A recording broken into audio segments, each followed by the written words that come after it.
Welcome to the Health Coach Nation podcast. My name is Hailey Rowe, and I'm a sales and marketing coach and LinkedIn lead generation service provider. I work with health, life, and mindset coaches and online service-based business owners to help them get more sales, shift their time to the client-generating activities instead of just the busy work, and overcome that social media overwhelm. Let's get into the show. If you're ready to take on your next paying clients, I have good news. My free 4 Basics of Client Attraction and How to Stand Out class is live at haileyrowe.com/client-attraction. In the class, you're going to learn the top 2 traits I recommend for most coaches and entrepreneurs if they really want to turn this into a career. You're going to learn how you can build demand for your services and stop getting crickets on your posts. You're going to learn the sales roadmap I used to improve my sales conversion rate and help my clients do the same. And you're going to learn so much more. So go to haileyrowe.com/client-attraction and get your copy of the class today. I am here today with Rayna, and she is a podcast growth coach. She's going to tell you all about her story and how she got into what she does. But we're going to be talking today about how you can earn your first 1K with podcasting, because I think a lot of people are interested in using podcasting as a marketing tool. So Rayna, why don't you share first, how did you get into being a podcast growth coach, and how do you pronounce your last name for the listeners who want to look you up? Sure. Hi, everyone. My name is Rayna Rokicki. Really fun last name. Rokicki kind of sounds Hawaiian, but it's actually Polish. Anyway, I am a podcast growth coach, and I specialize in helping entrepreneurs grow their business with a podcast. I've been a podcast producer for several years, since the beginning of COVID, and that's been great. I've learned a lot from working on top 1% shows to newbie shows. And over the past year, I've had a lot of people come to me who are just looking for tips to help grow their podcast, bring it to that next level, or also start to monetize their podcast. Maybe they've been going to podcasting for a year or two, but they haven't been seeing a return on it in terms of making money for their business or with sponsorships. And that's when I come in, kind of look at the big picture and say, okay, these are some strategies that you're going to want to do. And going along with that, I'm actually one of the first certified podcast growth coaches out there. Adam Shively, who runs Podcasting Business School, he's my mentor. He's amazing. He started a podcast growth coaching program last year. And so I was one of the first in that. And he taught us everything he knows, and he knows his business. He's made, many dollars with his podcast, has over 1 million downloads, living well, and sharing all his tips and tricks, which I am happy to spread on to you, because that's what we want, right? When you start a podcast, you definitely want to use it for expert positioning to grow your business, but you want to see some money, right? You want to see it work for you. And there's things that work and then things that don't work. Yeah, definitely. So for somebody who's a new podcaster, what are even the options for them to monetize? Like, what's the choices? There may be things they didn't even know about or think about to monetize their podcast. Yeah, great question. There's a lot of pathways out there. The big one everyone thinks of right away, of course, is sponsorships, right? You think of the biggest shows out there, they all have sponsors. And while it is an option, for most people, I think sponsorship is not the way to go, because in the podcast industry, sponsorship, you get paid by the number of downloads you have. And the going rate in the industry right now in 2024 is for every 1,000 downloads, you get paid on average around $15. So 80% of podcasters are getting less than 1,000 downloads an episode. So for most of us, it doesn't make sense, right? It doesn't make sense to, podcast for a month just to make $15. If you are getting, I would say, 10,000 downloads a month or more, then yeah, I would definitely pursue sponsorships as an option. Another way to make money with your podcast is through affiliate links. So if there are products that you love, that you use, that make sense for your audience, you can promote those and get a share of that. And again, it's an option. It's not the biggest way to earn money, but it's one of the options out there. Influencers and creators, you can look into doing like a subscriber only model where you have exclusive content that people pay for, similar to Disney Plus or special YouTubers. You get special access to the hosts. People pay for that But again, you need some super fans to get there. You really need people who love what you do and want to take that extra step of getting their credit card swiped to hear all the cool things you have to say or to follow you. So that takes time. Honestly, I think the easiest way to earn money with your podcast is to use it for marketing purposes for your business. So not only brand awareness, but to position yourself as an expert and then to use it as a lead generation to bring you clients for your business. This is primarily what I work on with business owners and entrepreneurs, and it really works. You don't need a huge audience to get clients coming your way, and it'll be a much better option. So this is when podcasters talk to me about, how do I start making money? Usually this is the route we end up taking because you're going to see the best return in the end. Yes, I completely agree with you. And it's also a better use of your attention span because as entrepreneurs, we only have so much time we can give to our podcast. And if we're worrying about our sponsors and recording a ad about one of our sponsored products, it's taken away from the business and talking about our own products. So what would you say is maybe something that has worked on like as a strategy within someone's podcast, either with the content or how they promote it or something like that, that has allowed your clients or yourself to see that first 1K? Like maybe give an example of where would someone start with that if they're going to Yeah, definitely. yeah, So, mhm. go for it.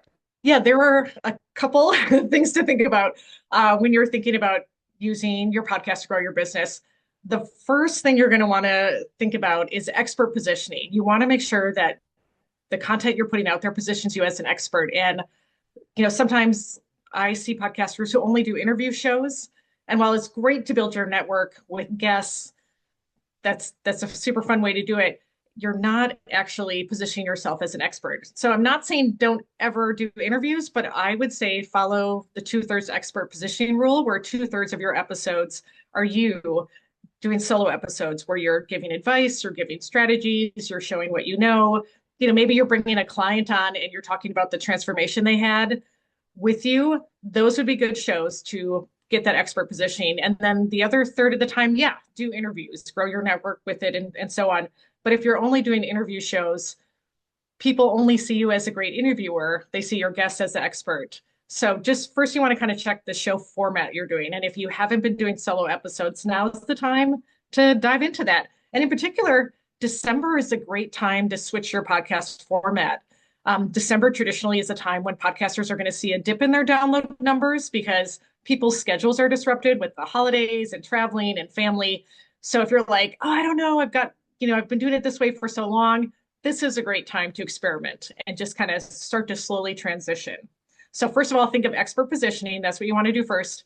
The second thing, you're going to want to really know your audience's pain points. And that's really talking to your audience. And that can be done many ways. It can be through DMs, through social media. It can be doing market research.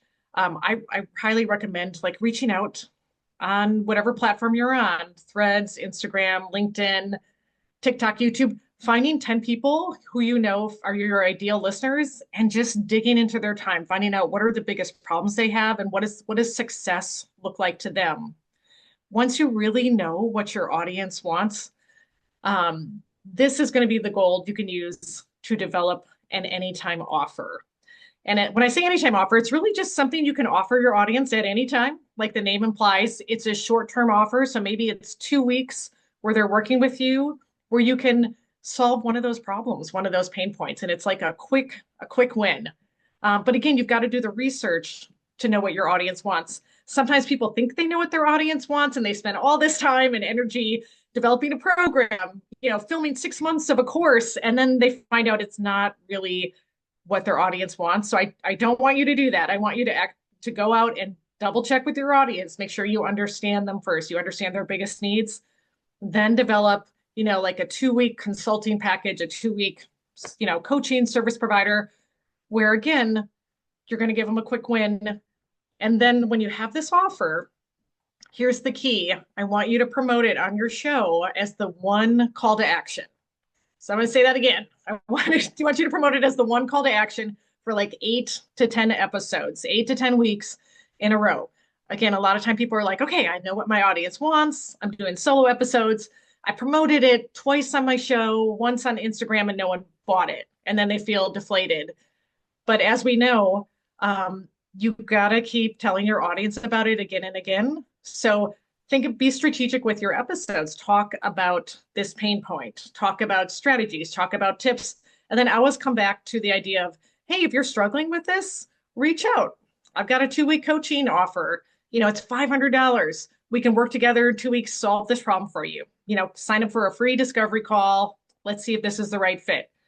And if you spend 8 weeks promoting this, I guarantee by the end of those 8 weeks, people are going to be interested. They're going to be reaching out to you. And think about it. If you sign up 2 people, right, for this 2 week coaching offer, $500 each time, bam, you have $1,000 for your podcast, which is so much better than promoting mushroom coffee or a special mattress. Thinking about sponsorships for 2 months, where in the end you're like, oh, I earned $45. So $45, 1,000. And again, you're doing that expert positioning. It's going to pay off. So that's what I want you to think about. And again, I just want to emphasize you gotta share this over and over again. Don't give up. With my clients, it's week 4, they're still hearing crickets, they're starting to feel discouraged, but then it's like week 8, they start getting some calls. Week 10, they start getting some more calls. So it does happen, but you got to take time. You got to keep talking about it. Yeah, absolutely. And I think so many people think, well, I've already mentioned it before, and they just don't realize that A, nobody's fully listening with their full attention. Yes. B, they forget. C, not everybody listened to that episode. Like, there's so many reasons why you need to keep repeating it. And even I think there was like a recent research or something from Google or whatever about how many times someone needs to see an offer for it to really register. And it's skyrocketed how many times they need to hear it compared to the past because our attention spans are so limited. I think it's Yes. like 77 times now or something like that. So 7 to 10 times or for Yeah. 8 to 10 weeks is nothing. You gotta do it. And so I think you bring up a very good point there. What if someone's like, well, Rena, I don't want to seem braggadocious by doing expert content, and I don't want to seem like I'm salesy by bringing up this offer 45 times. What would you say to those kinds of concerns? Yeah. Great question. I know a lot of people, especially when they start doing solo episodes, they're nervous about it. They're kind of like, who am I to say that I know everything? It's that whole imposter syndrome that pops up. But I want to remind you that you know stuff. You're good at what you do. You can give your clients transformations.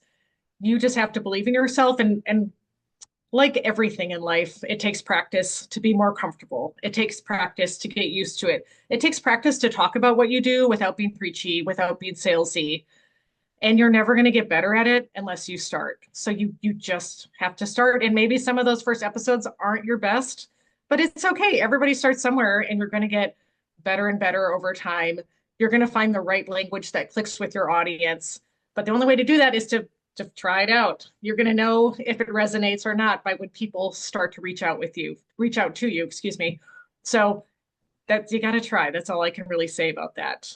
Yeah. And if someone wants to have a well-rounded podcast that's a money generator for them and not just, guest expert interviews, what are some other types of content examples or things they should be going through to, make it well-rounded? Yeah, I think, content, you really do have to be strategic with it. And, if you're aiming for a well-rounded podcast, I would definitely be planning a quarter's worth of content at a time. And for each quarter, like for example, let's say you're planning quarter 1, Q1 of 2025, think about your goals. What do I really want my podcast to do for me and my business? And once you know that, once you've honed it in, then you can plan your episodes around that. So maybe some of those episodes are strategic content dealing with these problems. Maybe community engagement's really big. So you're like, I'm going to take a couple, 1 episode a month and do answer the top questions from my audience and really get that audience engagement going. And then maybe once a month, I'm going to bring an expert on to talk about an area that's related to my business, but that's also going to help me grow my network. Those are all things, but it all comes down to that backwards design, that backwards planning, where you're like, this is what I want my podcast to do. So how does that show up in each episode? And be strategic with it. Like, especially if you're trying to really hammer home a point or a problem that your audience has, don't just do one episode on it, do like 3 or 4 and attack it from different angles. And that will really help solidify you as the expert, but also keep your audience listening because this is something they want to hear about. Yeah, I love that. That's an amazing tip. And is there anything that you see as like, as a podcast growth coach, as a missed strategy a lot of the time, like that you just see a lot of people missing out on? Yeah, I think it's a great question. I think a lot of people miss out on that expert positioning because they're just nervous or there's imposter syndrome. So I want to prep people for that. I also think people miss out on making podcasting easier. So not every episode needs to be 45 minutes or needs to be a half hour, whatever your normal episode length is. You can do a series of short tips where each tip is an episode and it's 10 minutes. I think it's good to experiment once in a while with show format, with episode length, and then dive into those analytics to see how your audience responds to it. And in particular, like if you go on Apple Analytics, this is the only one I know that does this. If you go into Apple Analytics, you can look at the percentage of the episode that was listened to. And this is a really powerful statistic because you can say, oh, okay, my episodes are, 45 minutes, but I noticed most of them are only listened to 55% of the time. So that would show you this episode's probably too long for your audience. Maybe you need to make sure you have a 22-minute episode. And again, look at the topics that are really resonating with your audience. That'll help pinpoint, oh, these are topics I need to redo again or do a fresh take or do something related to it. I think people don't look at the analytics enough. They look at download numbers, right? It's like a vanity metric. They're like, how many downloads did I get? But they're not digging into, am I getting growth month by month? What are the hot reoccurring topics that my audience loves again and again? And how do I incorporate that? Like be strategic with it moving into the next quarter and so on. And, thinking again, if you have a business, is there a product or service I can develop that revolves around this? Is this a missed opportunity to grow my business? So I think just people kind of get caught up, like I said, in vanity metrics. So just be careful about that. It's download numbers are great and all, but it's more about building super fans versus like gaining more and more listeners.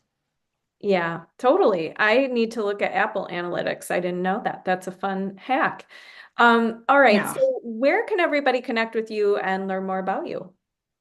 Sure. You can definitely find me on my podcast. It's called Podcast Growth Club. So it's me giving strategies and tips to help you grow and monetize your podcast. Episodes come out every Tuesday. So definitely check that out. I'm also on Instagram at Podcast Growth Coaching and Threads at Podcast Growth Coaching. And then I do hang out on LinkedIn a lot, and that's just Rayna Rokicki. So Rokicki. So you can definitely find me there. Please reach out. I love connecting with listeners.